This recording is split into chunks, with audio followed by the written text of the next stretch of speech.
It is 111 days till the man burns, and today we're talking about etiquette for sharing an RV, because bringing an RV, it presents its own set of unique challenges in a camp. If you've been on regular trips with your RV, you know, maybe you're hooked up to water and electricity and everyone's sleeping at roughly the same time. Everyone's eating at roughly the same time. You're all very much doing things together. But Burning Man is not a regular camping trip. The chances are your sleeping patterns are going to be out of sync. Some people are going to want to sleep, other people are going to want to be awake and loud and partying. Your eating schedules might not be the same. You've got a limited supply of water and very little electricity to go around.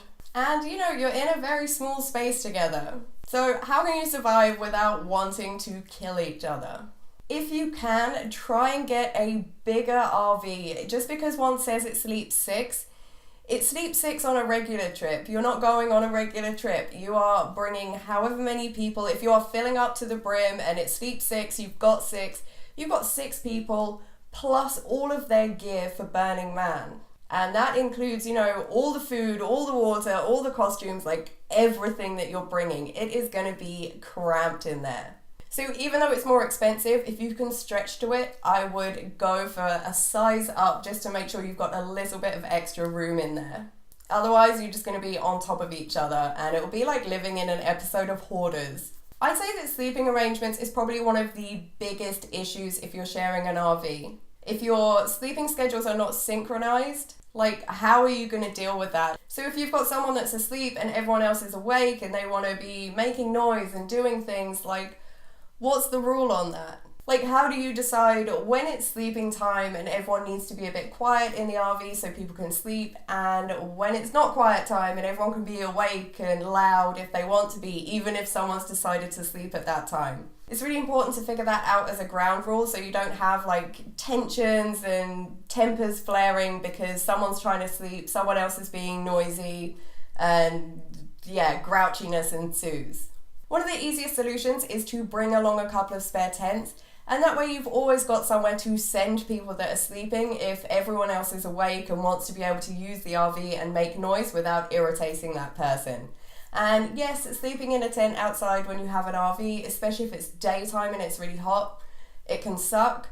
But you know, then that person has the choice, like you can carry on sleeping outside in the tent, or you can carry on sleeping in the RV and just suck it up that we are doing things in here, making noise or cooking or whatever it is you're doing in there. Having tents also means that there's somewhere that people can go that's a bit private if they just want some alone time, or, you know, they want to do private stuff. They have somewhere they can go and do that without kind of closing down the RV and being like, no one can come in here because I'm having my quiet time. Do not go number 2 in your RV. The sun is going to be baking that all day and it's just going to leave this aroma all throughout your RV, and you know, if that happens on day 2, you're kind of stuck for the rest of the week. So, you know, number 1's okay, number 2's in the portaloos. You have to remember as well with an RV, you know, everything is finite. You only have a black water tank that is so big, you do not want to fill it up unless you are willing to go and try and flag down one of the trucks that will come and pump you. And you need to pay them in cash. And it's just a pain because you are literally going to spend half a day trying to flag down a truck and get them to come and pump your RV. Hardly anyone is going to want to waste half of their day at Burning Man just trying to get their RV pumped.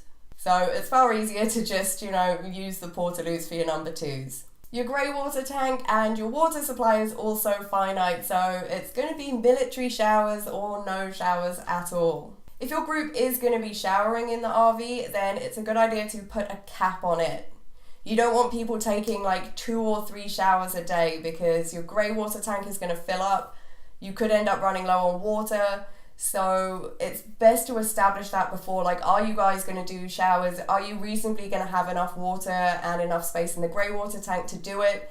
And what are the rules? You know, how long can you be in the shower before it's considered just being wasteful? Regular RVs are not very spacious, so unless you have a giant one, you're probably going to want to be putting things away as soon as you're done with them.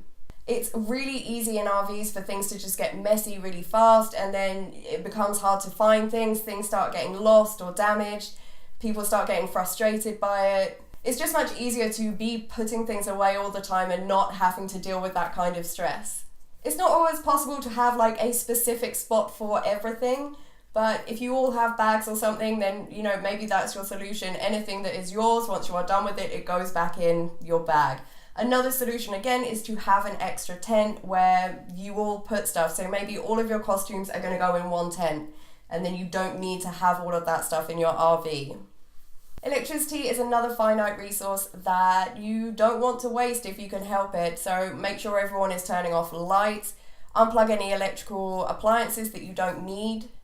And things like the fridge, at home you might be able to open the door and stand there in that cool breeze just like browsing what's inside.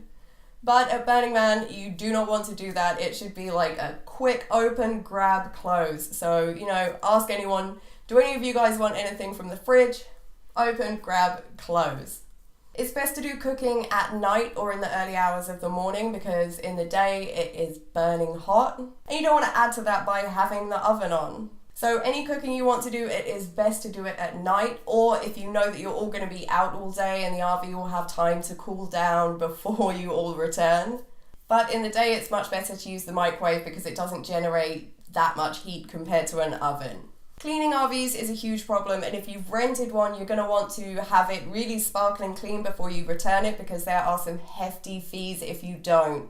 And the way that most dust gets into RVs is people tracking it in on their shoes. So have a no shoe rule, everyone has to take their shoes off at the door, maybe have a bucket that people can throw all their shoes in. You want to set up some kind of signal, like a privacy signal. I don't know if this is true in America, but I've seen it in films and stuff where they put the tie on the door and it means like don't come in because I'm doing private stuff. I don't think we have that in England. But you'll want something like that so that if someone is doing something private inside the RV, then no one's going to accidentally open the door because they see the signal and they're like, oh, okay, I'll wait.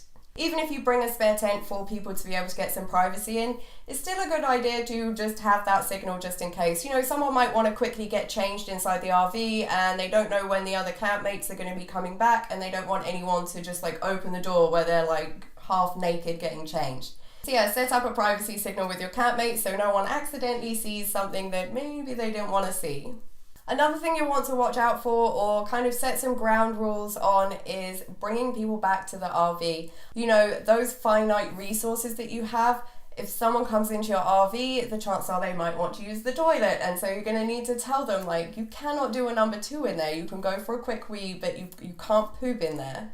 Maybe they're going to want to have a shower, and you're going to have to say, like, it's military showers. You have, like, 3 minutes, you in, out, finished. You're going to have to decide as a group, what resources are you going to be able to share? Are you really able to let other people have a shower? How many other people are you going to let take showers? Things like that. You don't want to find out that your grey water tank is full or that you're running low on water because your campmates have been just like bringing people in, like, yeah, sure, take a shower, and your RV stinks. They're like, yeah, sure, use the toilet, get comfy, take a book.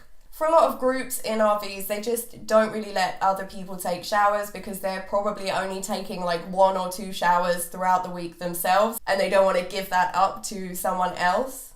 Or they just say that the toilet's broken for number 2s. But again, it's just something you want to decide as a group so that you don't find that, such and such is inviting everybody in to take showers whenever they want and now you're all in trouble. These are all just like potential rules and tips and advice to kind of make things a bit more harmonious in your camp. But there's probably some that you'll be like, no way am I using a portaloo. Like, I'm bringing an RV. I'm doing my number 2s in comfort, and good luck with that, guys.